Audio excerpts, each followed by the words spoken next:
So when I was born, I was the fourth of 4 boys. The oldest was Earl.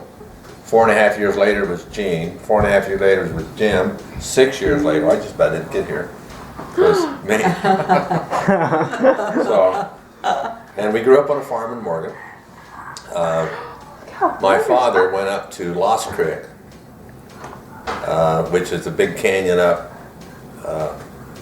southeast of Ogden, or of Morgan, and they homesteaded 640 acres of ground. And they had to prove it up by building a cabin and improving a spring and so on and so forth. But then he sold that to the Francis Corporation that was up there that had the banks in that. And the money he got from that, he went down in Morgan and bought a 21-acre farm. And that's where we were born and raised. And what's unique about our situation is the 4 boys, we only had 2 bedrooms. And you know, we'd sleep in multiples in a bed. The home was heated by a big tall stove in the middle of the dining room that we would put lump coal into. That was the only heating in the house. Multiples in a bed? Yeah. So you and your brother? Yeah, and we had a water heater downstairs. It was gas. We did have gas, but it didn't have a pilot light, so you know it was a little dangerous. And it was great. And Dad built a floor about that deep, you know, 2 floors, and put flooring on it out in the corner of the house and the porch, and put up one of these big surplus army tents.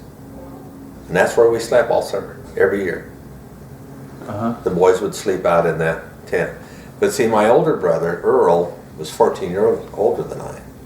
So he was in World War II, and he was a fighter pilot.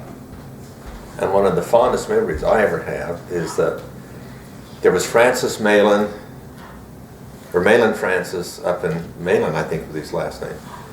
He was a fighter pilot from Morgan. That would be a relative of mine. P-39s. And he was killed in Germany. He landed his plane, it was damaged, and he landed in a cow pasture and hit a cow and flipped him over and killed him. But Earl, my brother, never saw any combat during World War II, but he was on, you know, like the Blue Angels and that stuff. He was one of those guys for the Air Force that went all over the United States, put in on air shows for bond drives. And they flew what was then the P-51 Pursuit, and then later the F-51, Fighter 51, the old beautiful airplane. But he would fly into Hillfield to visit us, and before he'd come in, then the Air Force would allow this, he'd come up and put on an air show in Morgan. Oh, nice. So he'd let us know. We'd run out and watch him coming up. Weaving in and out of the cottonwood trees, you know. Wow. Go up in the air, and he'd put on about a 15-minute show for Morgan. And he'd go down, land at Hillfield, we'd go down and pick him up, you know. And he'd spend One big way of saying, hey, I'm home. Yeah. But that's what they did. And the kids love That's what, in World War II, that's what they allowed those guys to do when they were coming home. Now with the jets, you know, you could never do that. But I kind of idolized him. I wanted to go to the Air Force. I wanted to be a pilot and everything else. My eyes wouldn't allow it. Yeah. You have to have 20/20 vision and all that stuff. But it was just fun. We lived there until I was 11. And then we moved. Tell about the farm, Grandpa. Oh, yeah. As they were coming out of the Depression, and this was probably before I was born, the Francis Corporation in Morgan that owned the bank and everything else, there was 2 sides of the Francis family. It started with the grandfather, and then the 2 brothers split, and the one brother had the banks and everything else, and the other, we were from the other side. Oh, okay. There's the money side and the workers. the other side. Farmers. The farmers. We lived on, they had a dairy farm.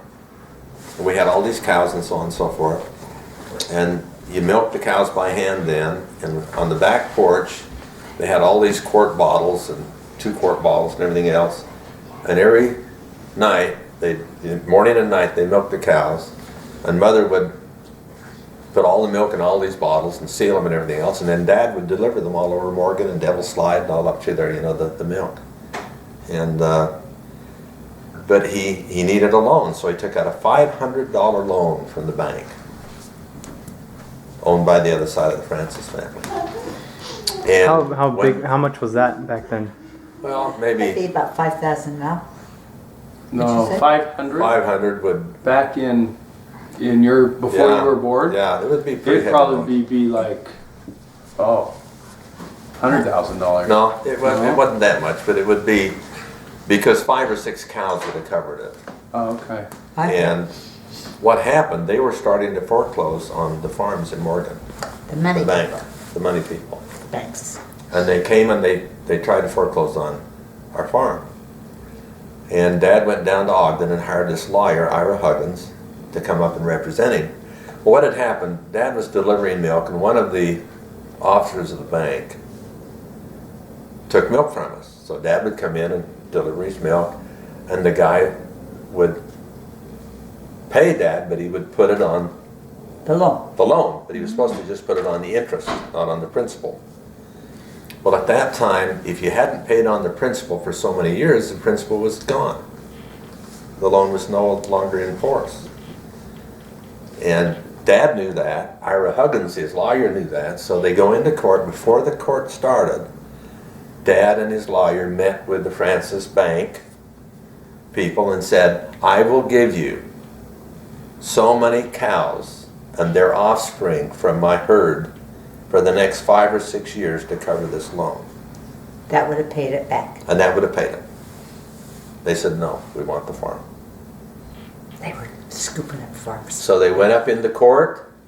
They brought up the fact that the money was put on the principal illegally, and the judge outlawed the loan.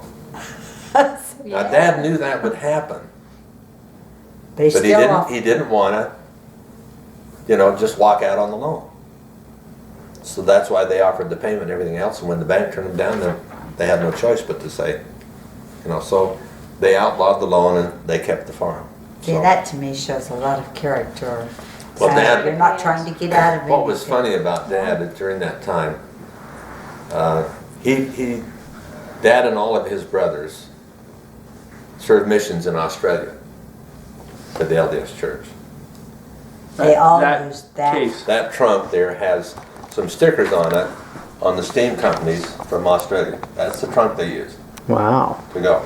And they would go over on the slow boat Oh yeah, on these to steamships. Australia. Yeah. No There's stickers one over there. here. But anyway,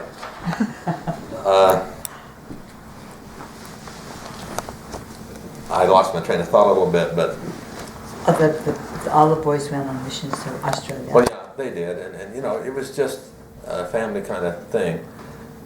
But well, I lost the train of thought. Anyway, when I was 11 years old, Dad sold the farm for $12,000, and we moved to Ogden and bought a home, and lived in South Ogden. And then, but by then, my next brother to me was 6 years older, so Any idea how much a home costs in Ogden then? it was about $10,000 for a modest home, on Sylvia Drive there in South Ogden.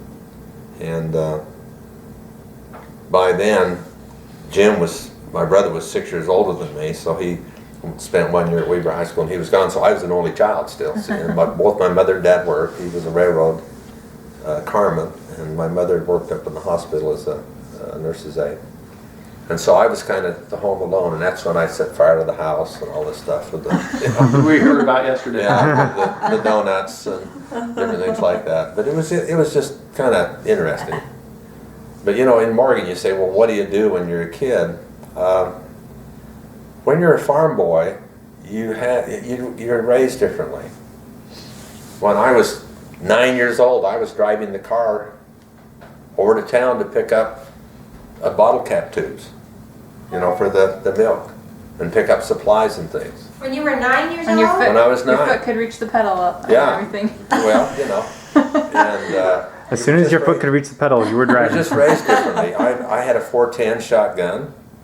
See, I moved out of there when I was 11. I had a 410 shotgun, and I'd take the 410. My dad, I knew if he was asleep on the couch, I could ask him anything. He'd say yes. That's something good to know. I'd say, Dad, can I take the 410 and go down the East Canyon Creek and shoot doves? Yeah.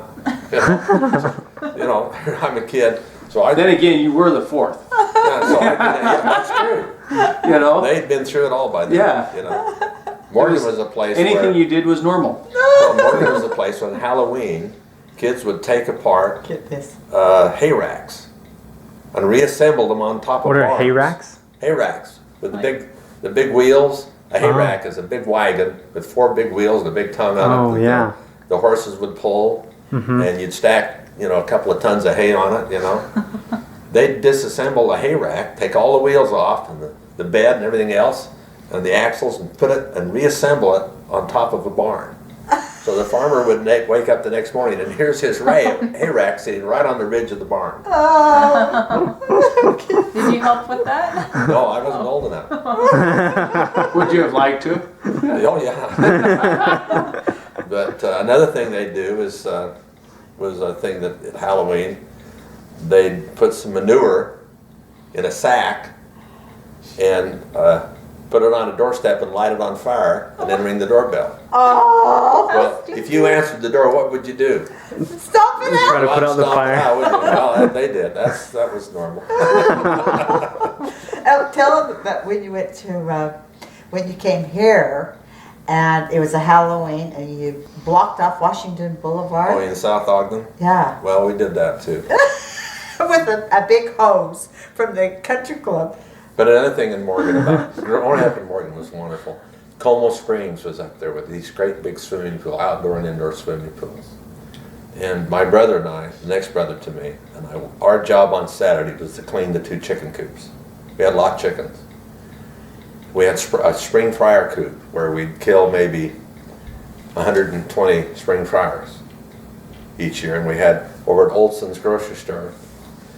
During those days, you didn't have a freezer in the home, but the grocery stores had big freezers in the back. You'd walk into this room and it'd be just ice cold, and you'd have compartments, and one was yours. And so we'd kill these spring fryers and freeze them, and then we'd have those all year. And then the other chicken coop was for laying eggs, and we sold eggs to the co-op over in Morgan. Plus they had a cellar, a root cellar. Oh, we had a big root cellar too, and I had about a half-acre garden that I took care of and weeded, and then we'd put potatoes and cabbage and carrots and things like that down in that root cellar. And it was a root cellar that had logs over the top and about 4 feet of earth, and a little door you'd open up and go down in, and the spider webs were everywhere else. And it was my job as the youngest to go get the vegetables out of the root cellar, Ooh. But it was just wonderful, Jim and I would clean the chicken coops, and it would take us from early morning until about 1 o'clock. We had to take everything out of the coops, all the straw, the manure and everything else, put it on the manure How pile how often did you do that? every Saturday. Every Saturday. Every Saturday. And then we'd spread new straw through the chicken coop, and then we would go up swimming at Como Springs. And that was our Saturday chore and play. They had a bowling alley up there. They had a roller skating rink. It was just, Morgan was a little Good community. community-like, And but when we moved to Ogden, Halloween was a little bit different, but we still kind of did crazy We're things. stinkers. Up on Washington and 40th Street, the country club was there. There was a service station on the corner, and we took all of the oil cans, the empty oil cans and everything, cases of them, put them in the road, and took these golf course hoses they used to do the golf course and wrapped them between telephone posts across the road. Now, we were the youngest of the group. There were some older kids running it, They were running you. but we were with them. They were leading you astray. Well, no, we were with them. And what happened was the buses would come up, it was just blocked traffic, everything. So the police arrived with their lights on and all this stuff, and everybody ran. Well, there was 3 of us, and we thought we'd be smart. We run over to the country club on the grass. We ran down in the little swale and laid down. Everything quieted down. We thought, well, now let's go back up this other way to 40th Street. And we got back up and went through the fence, and as soon as we did, the police were right on us. And we ran down the street, and we tried to get away, and we hit this fence, and they picked us up, Well, back then, they didn't take you to jail. They do that nowadays. They took us around and made us take down those roadblocks. Natural That's and your logical punishment. consequences. And after, it was great. After a couple of hours of doing that work, then they dropped us off at home. So there's no harm done. We didn't have records or anything else, and yet we took down the roadblocks and so on and so forth. So, you know. Let me tell them one more thing Okay. about Okay. my mother. Oh, yes. My mother is a Rollins from Mountain Green. They owned about 3,000 acres up there. Her father, Oscar Rollins, and no, Oscar was her brother. Steuben Rollins was her father. And when Steuben Rollins, he had 4 daughters and a son. Young family. The bishop of the ward in Morgan went to him and said, I want you to go to England on a mission. He said, I can't leave this farm and my 4 young daughters and boy My right wife now. is ill. My wife is ill, I can't do that. And his wife died eventually. Oh, And the bishop said, then you're excommunicated. Oh my word. Believe that? wow. Yeah. Now, the reason I know this whole story is that he never went back to church the rest of his life. And so my mother and her sisters, Louise and Enid and all of them, when he died, they went to the church office building and said, we want to research the record and find out what really happened. Yeah. He had not excommunicated him. He just said that to me. That's terrible. Okay, but the ironic thing, this is truly an ironic story. Oh, yeah. When Gary's mother and her sister had gone to the show on 40th Street, and they had gone over to a Safeway store to get some candy, and they were walking back across Washington Boulevard to the Country Club Theater, and one car came up and stopped, another car came around and hit them both. And it killed his mother outright. And his aunt, Jo, had a broken pelvis, all these broken bones. She ended up with cancer and just suffered for a couple more years before she died.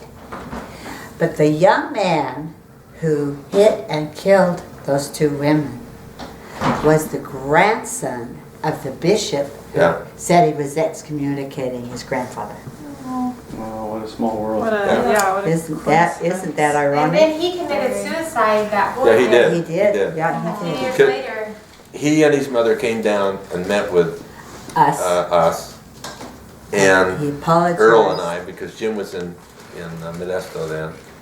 He met with us and apologized, and we We no were- problem, you know, so on and so forth. And we, okay, and all this stuff, but he just couldn't deal with it. And 6 months later, he committed suicide. Poor guy. Isn't Now that tell sad? about your family. Well, I, Anyway, Help us understand why you're the way you are. what happened this to is those 3,000 really acres? difficult. The reason we don't have money is in those days, the boy got the ranch. That's right.